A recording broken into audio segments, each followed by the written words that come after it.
આકાશવાણી અમદાવાદ વડોદરા પ્રાદેશિક સમાચાર હર્ષ લેવા વાંચે છે. સૌપ્રથમ મુખ્ય સમાચાર.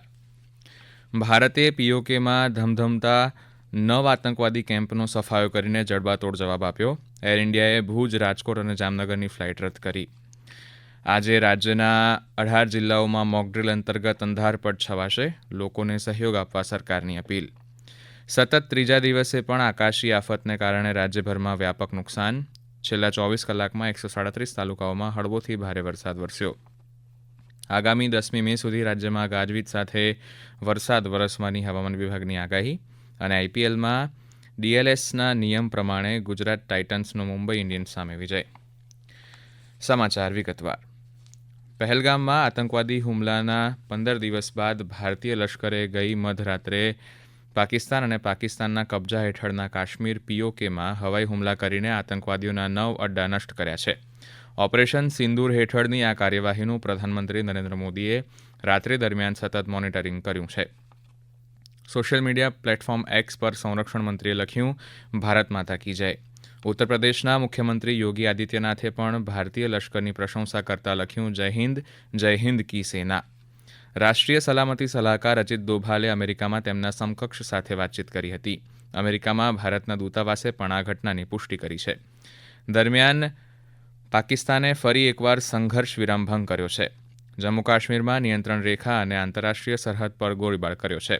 ગોળીબારમાં ભારતના 3 નિર્દોષ નાગરિકોના મૃત્યુ થયા છે. ભારતીય સેના ગોળીબારનો જડબાતોડ જવાબ આપી રહી છે. પાકિસ્તાનમાં હવાઈ હુમલાને પગલે ઉત્તર ભારતના કેટલાક વિમાન મથકોને બંધ કરી દેવામાં આવ્યા છે, જેમાં અમૃતસર, ધર્મશાલા, લેહ, જમ્મુ, શ્રીનગરનો સમાવેશ થાય છે. ભારતીય સેના સવારે 10 કલાકે પત્રકાર પરિષદમાં ઓપરેશન સિંદૂર અંગે વધુ માહિતી આપશે. પાકિસ્તાનમાં ભારતના હવાઈ હુમલાને પગલે એર ઇન્ડિયાએ જમ્મુ, શ્રીનગર, લેહ, જોધપુર, અમૃતસર, ભુજ, જામનગર, ચંદીગઢ અને રાજકોટ વિમાન મથકેથી આજે બપોરે 12 વાગ્યા સુધીની તેની તમામ ફ્લાઇટ્સ રદ કરી છે. એર સ્ટ્રાઇકને પગલે ઉત્તર ભારતના કેટલાક વિમાન મથકોને બંધ કરી દેવામાં આવ્યા છે, જેમાં અમૃતસર, ધર્મશાલા, લેહ, જમ્મુ, શ્રીનગરનો સમાવેશ થાય છે. કેન્દ્ર સરકારના ગૃહ મંત્રાલય દ્વારા આજે સિવિલ ડિફેન્સ મોક ડ્રીલનું આયોજન કરવાની સૂચના આપવામાં આવી છે. રાજ્યના 18 જિલ્લાઓમાં આજે સાંજે 7:30 વાગ્યાથી 8 વાગ્યા સુધી અંધારપટ છવાશે. ત્યારે આ મોકડ્રીલ મામલે મુખ્યમંત્રી ભૂપેન્દ્ર પટેલની અધ્યક્ષતામાં તેમજ ગૃહ રાજ્યમંત્રી Harsh Sanghavi, chief secretary ACS, home અને ડીજીપીની ઉપસ્થિતિમાં ગઈકાલે સાંજે તમામ જિલ્લાના અધિકારીઓ સાથે વિડીયો કોન્ફરન્સ યોજીને તમામ તૈયારીઓની સમીક્ષા હાથ ધરવામાં આવી હતી. આ બેઠકમાં જીઈબી, અગ્નિશામક, વન, પીડબ્લ્યુડી, તબીબી, હોમગાર્ડ, મહેસૂલ, કલેક્ટર અને પોલીસ ડિપાર્ટમેન્ટ, મ્યુનિસિપલ કમિશનર જેવા વિવિધ વિભાગના તૈયારીઓની પણ સમીક્ષા કરવામાં આવી હતી. ગૃહ રાજ્યમંત્રી હર્ષ સંઘવીએ આ અંગે વિગતો આપતા સામાન્ય નાગરિકોને મોકડ્રીલના સંદર્ભમાં વોર્નિંગ સિગ્નલ અને ઓલ ક્લિયર સિગ્નલ સમજવા અપીલ કરી હતી. મોકડ્રીલ એ આ 18 જિલ્લાઓમાં કરવામાં આવશે.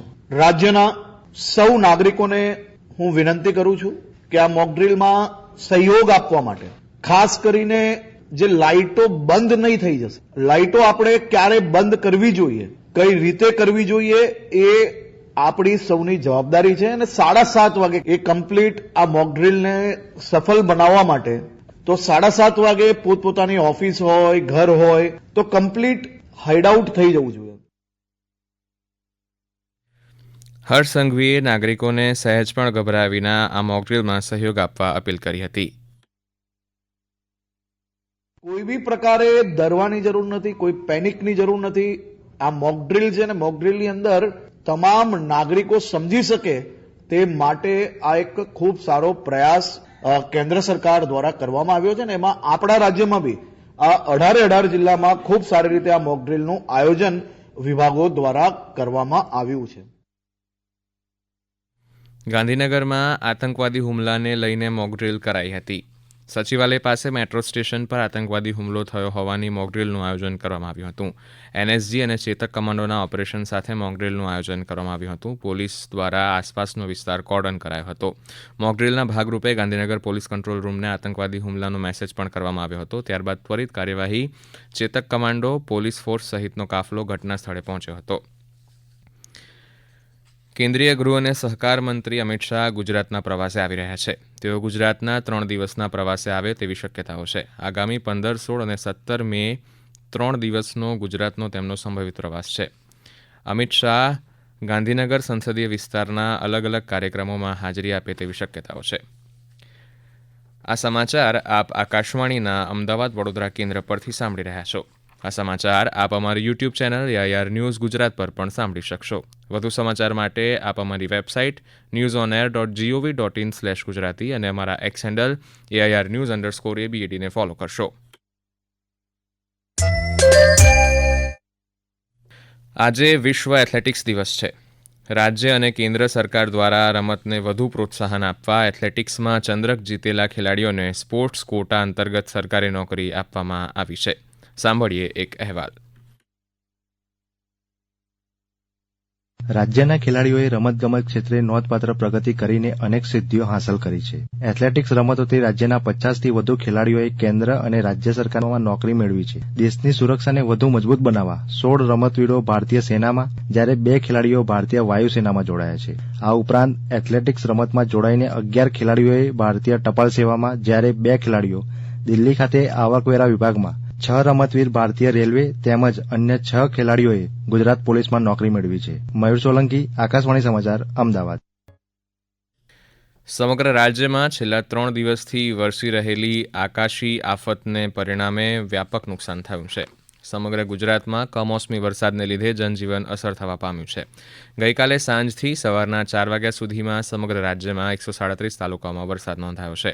ભાવનગરના મહુવામાં સૌથી વધુ 6.5 ઇંચ કરતાં પણ વધારે વરસાદ નોંધાયો છે. ઉપરાંત બનાસકાંઠાના વડગામ અને અમરેલીના લાઠી, લીલિયા અને સાવરકુંડલામાં અંદાજિત 2 થી 2.5 ઇંચ જેટલો વરસાદ નોંધાયો છે. રાજ્યના વડોદરા, સુરત, નવસારી, વલસાડ તેમજ ભાવનગર સહિતના જિલ્લાઓમાં પડેલા ભારે વરસાદને કારણે ખેડૂતોને મોટા પાયે નુકસાન થયું છે.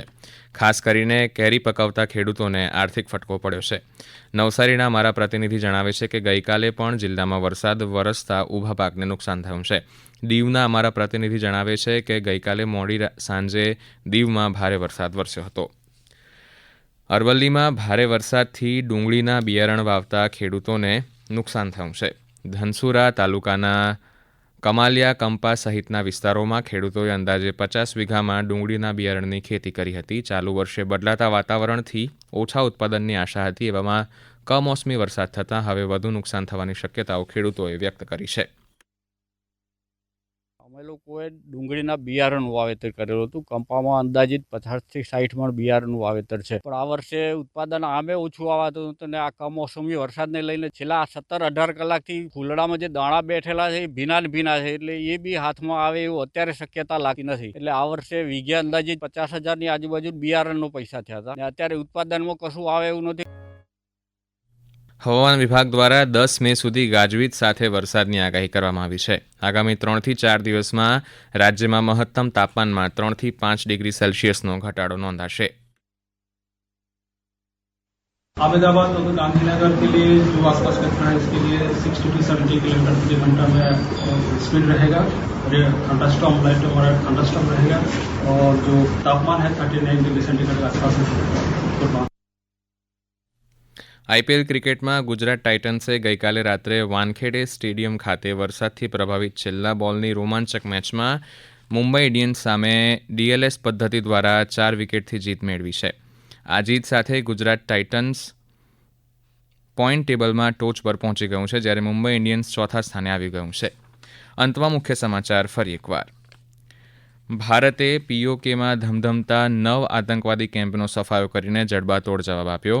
એર ઇન્ડિયાએ ભુજ, રાજકોટ અને જામનગરની ફ્લાઇટ રદ કરી.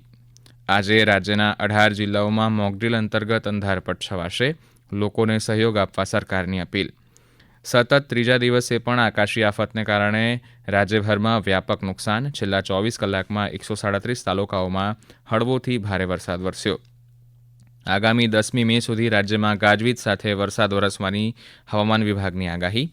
અને IPLમાં DLSના નિયમ પ્રમાણે ગુજરાત ટાઇટન્સનો મુંબઈ ઇન્ડિયન્સ સામે વિજય. આકાશવાણીના અમદાવાદ વડોદરા કેન્દ્ર પરથી પ્રાદેશિક સમાચાર પૂરા થયા. હવે પછી આપ 7:45 રાષ્ટ્રીય સમાચાર સાંભળી શકશો. નમસ્કાર.